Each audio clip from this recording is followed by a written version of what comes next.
Olá pessoal, quem fala é Fernando Nobre, professor de cálculo 3 aí do EAD.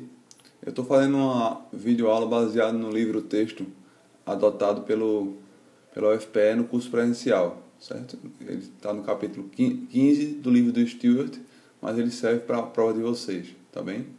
Então eu vou falar um pouquinho de integrais múltiplas hoje. Então o que é que são integrais múltiplas, né? Então vamos tentar definir a ideia de que é integral definida, integral dupla e tripla de funções de duas e três variáveis nesse capítulo, para vocês terem as noções de que são integrais múltiplas, certo?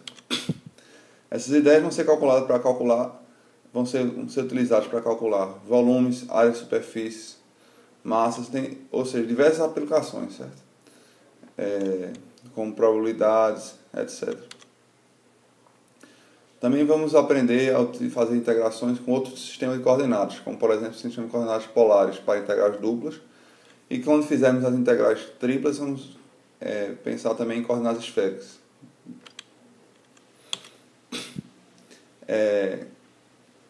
Para tal fim, nós vamos introduzir novos sistemas de coordenadas, certo?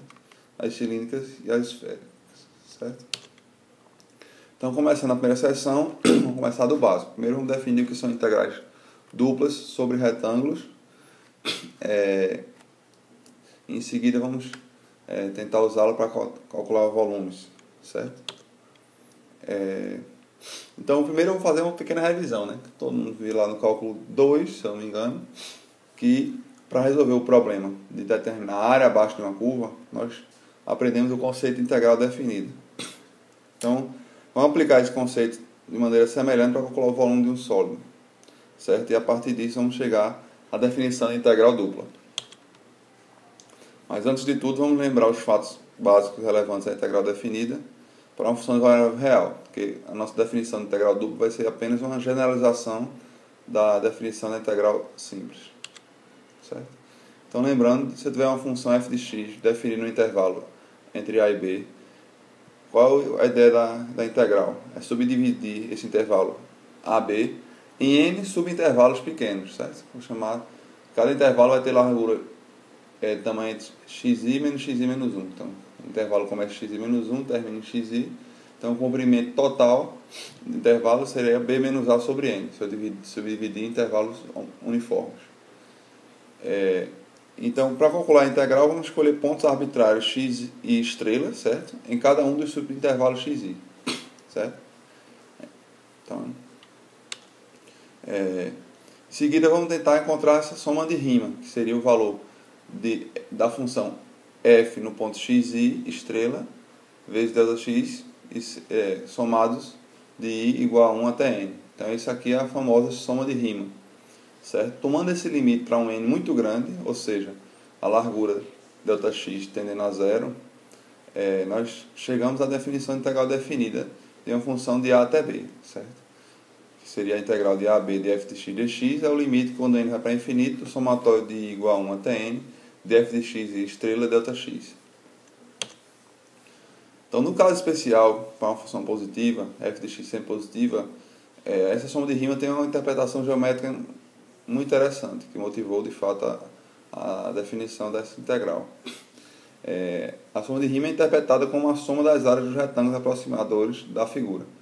Então, dada essa figura, você vê que tem o xn-1 pontos entre A e B, então tenho n fatias de largura x mais 1 menos x1, nesse caso aqui para mim a largura dessa fatia é x2 menos x1, por exemplo. Então eu tenho n fatias, e aí essas fatias geram retângulos aproximadores. Que retângulo é esse? É um retângulo cuja base vale a largura da fatia, nesse caso aqui x1 menos x0, onde x0 é igual a a, e a altura é justamente o f de xi estrela, no caso x1 estrela. Eu tomo um valor qualquer dentro do intervalo, por isso que se chama x estrela, eu calculo o valor da função nesse ponto, e aí esse ponto vai ser justamente a altura do retângulo. Então, para cada retângulo eu vou ter como área desse retângulo pequenininho, Δx vezes f de xi estrela, certo? Então, Quando eu somo todos os retângulos, eu tenho uma aproximação para a área abaixo dessa curva. Tudo bem? Então, vamos continuar. Então, como eu falei, o valor de integral de AB de f de x dx é a área sobre a curva y igual a f de x desde A até B. Bom, de modo semelhante, a gente pode fazer uma coisa desse tipo para funções de duas variáveis, definindo um retângulo, certo? Então, se eu tiver um retângulo de larguras AB, cartesiano, CD, então, esse vai ser a largura do retângulo fechado. Vamos supor que a função é estritamente positiva, porque a gente tem uma interpretação geométrica dessa integral dupla, certo?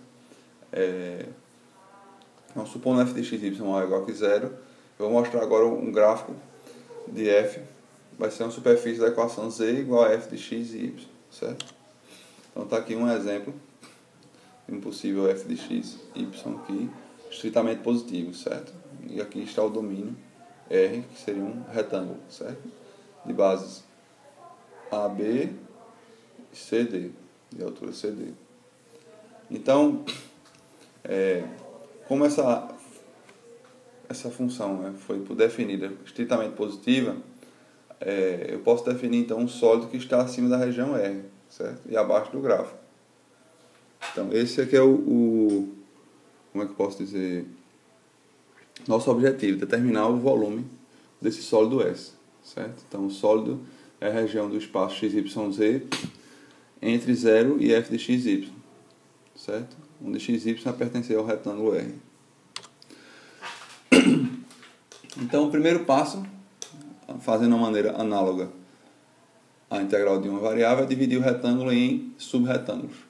Então, vamos fazer essa divisão dividindo o subintervalo AB em m subintervalos xi menos 1 xi de comprimento homogêneo ΔX b menos a sobre m. Dividiremos também o intervalo CD em n subintervalos yj menos 1 yj de mesmo comprimento ΔY igual a d menos c sobre n. Ok? Então, feita essa definição, nós fizemos uma malha, né? Nosso domínio XY está todo ladrilhado aqui com retângulos pequenininhos de largura ΔX e ΔY, certo? Então eles vão ter M vezes N retângulos pequenos, certo? E aí fazendo uma maneira análoga para cálculo 1, para cada retângulo desse pequeno eu vou escolher um ponto XI YJ arbitrário dentro do retângulo, certo? Aí eu vou chamar isso de dado que o retângulo vai depender do ΔXI em questão e o ΔYJ em questão, ele vai chamar o retângulo de RIJ. E por isso eu vou chamar cada coordenada escolhida arbitrariamente de XIJ estrela e YIJ estrela. Ok? Então, formando esses subretângulos, cada um desses subretângulos vão ter área ΔX e ΔY, certo? Subretângulo dado por xi menos 1, xi cartesiano, yj menos 1, yj, certo? Então, quando eu escolhi esse ponto arbitrário, que eu chamei de ponto amostral, eu vou fazer a mesma aproximação que eu fiz no cálculo 1. Eu vou querer calcular o volume abaixo da curva com a seguinte aproximação. O volume abaixo da curva vai ser aproximado pela soma dos volumes dos paralelepípedos infinitesimais aqui de tamanho pequeno, cuja base vai ser ΔX, ΔY, então isso aí vai ser a área da base, e cuja altura vai ser justamente f de xij estrela e yj estrela. Então, para calcular o volume desse prisma, basta multiplicar f de xij estrela, f de yj estrela pela área da base. E aí vamos ter f de xij estrela, yj estrela, ΔX, ΔY. Certo? Então, feita essa aproximação, para encontrar o volume completo da figura, basta somarmos todos os paralelepípedos.